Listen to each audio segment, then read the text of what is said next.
मेरे यूट्यूब के सभी श्रोताओं को आर के स्टोरीज़ की तरफ से और राकेश कुमार चौधरी की तरफ से शुभ संध्या।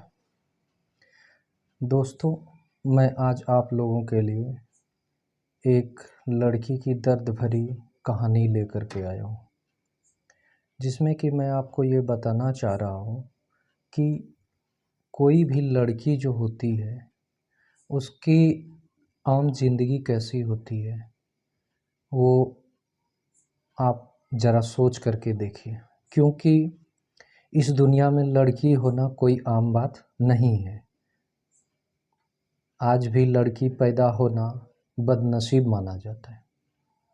बहुत सारे ऐसे जगह और समाज है जहाँ पर आज भी पढ़ाई लिखाई लड़कियों के द्वारा ना करना तथा इसके अलावा अनेक प्रकार की कठिनाइयाँ उत्पन्न होती है।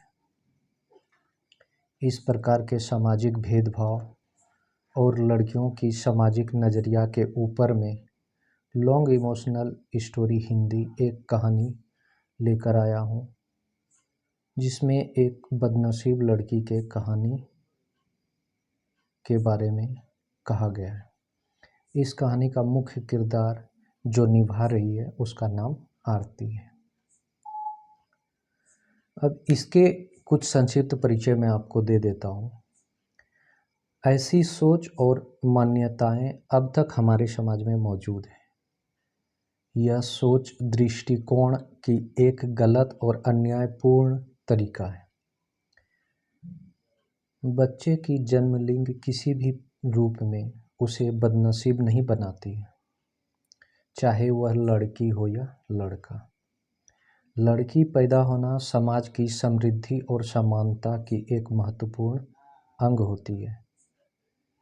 महिलाओं की शक्ति और योग्यता का पहचान करना हमारे समाज को बेहतर बना सकता है।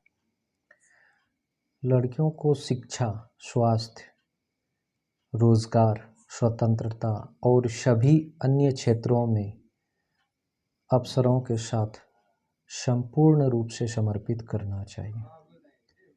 अब भी बहुत से समाजों ने इस परिस्थिति को संशोधित किया है और महिलाओं की सामाजिक, आर्थिक और सांस्कृतिक स्थिति में सुधार हुआ है। यह उन्हें अपने पूरे पोटेंशियल का उपयोग करने की स्वतंत्रता प्राप्त है। हमें एक समाज में सभी लोगों को समानता, सम्मान और अवसरों का आदान प्रदान करना चाहिए, चाहे वे लड़का हो या लड़की। स्त्री और पुरुष दोनों का विकास और संरक्षण आवश्यक है ताकि समाज और विश्व एक विकासशील स्थिति में बदल सके। इन्हीं सभी कारक के ऊपर मैं एक लॉन्ग इमोशनल स्टोरी हिंदी में लेकर आया हूँ, जिसे आपको सुनकर अच्छा लगेगा। कहानी का शीर्षक मैंने दिया है दर्द भरी लड़की की कहानी। तो आइए इस कहानी की शुरुआत में आप सभी के लिए करना चाहता हूँ। आरती बचपन से ही पढ़ने में बहुत कमज़ोर थी। उसका शरीर का रंग सांवला था, चेहरे का डिज़ाइन कुछ खास नहीं था। औरों के अपेक्षा भगवान उनके दांतों के भी बनावट अच्छा नहीं दिए थे। आरती का चेहरा अच्छा न होने के कारण स्कूल में बच्चा अक्सर उसे चिढ़ाते रहते थे। कोई आरती का फ्रेंड बनने के लिए तैयार नहीं था। जब आरती अपने गांव के गलियों से गुजरती थी, बगल में खड़े लोग भी अपना मुंह फेर लेते थे। आरती को इस बात से बहुत ज़्यादा दिल में पीड़ा होती थी। वह यह नहीं समझ पा रही थी कि क्योंकि वह बहुत छोटी बच्ची थी, आखिर बात क्या है। हमारे चेहरे को देखकर लोग अपना मुंह क्यों छुपा लेते हैं। आरती जब स्कूल से घर वापस आती थी तब अपने माँ से यह एक सवाल करती थी कि माँ, जब हम अपने स्कूल से घर आती हूँ तो लोग हमें ऐसे क्यों देखते हैं। और स्कूल से भी हमसे कोई आने जाने में बात नहीं करता, हमारा कोई फ्रेंड नहीं बनता, अतः हमसे कोई बातचीत भी नहीं करना चाहता।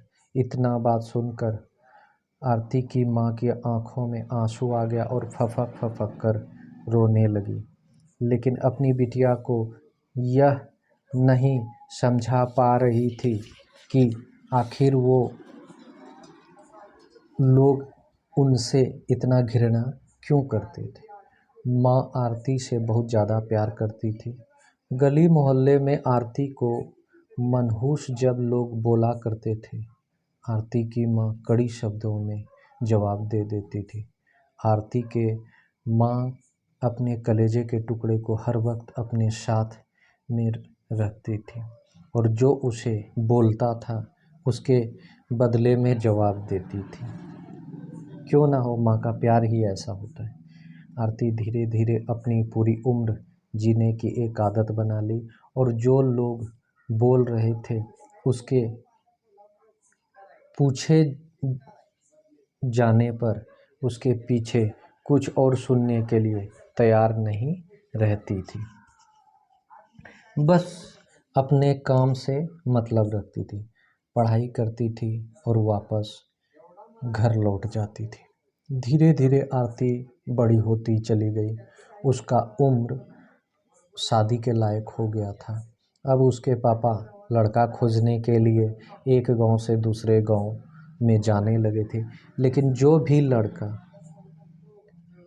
वाला आरती को देखने आता था वह बिना पसंद किए ही लौट जाता था। अब बहुत दिक्कत होने लगा आरती की शादी करने में। आरती के पापा भी थक चुके थे। लड़का खोजते खोजते ऐसा कोई गांव नहीं था जिस गांव में आरती के पिता लड़का खोजने के लिए नहीं गए थे। अब आरती के पापा भी गुस्से में आकर आरती को मनहूस बोलना चालू कर दिया। लेकिन माँ तो एक ऐसी थी जो सभी लोगों को समझाती थी, आरती के बारे में भला बुरा कहने वालों को सबक सिखाती थी। भगवान ने भी आरती के साथ बहुत ही क्रूरतापूर्ण मजाक किया था। शरीर के बनावट ऐसे बना दिए थे जिसे देखकर कोई भी लड़का वाला पसंद नहीं करता था। आरती भी इस बात को लेकर चिंता कर रही थी कि पापा हमारे लिए इतना दूर दूर तक जाते हैं लड़का देखने के लिए, लेकिन हमें कोई भी पसंद नहीं करता है। दोस्तों, इस दर्द भरी लड़की के कहानी का दूसरा भाग मैं आपको अगले दिन सुनाऊंगा और उसे अपलोड भी करूंगा। अभी YouTube के सभी श्रोताओं को शुभ रात्रि।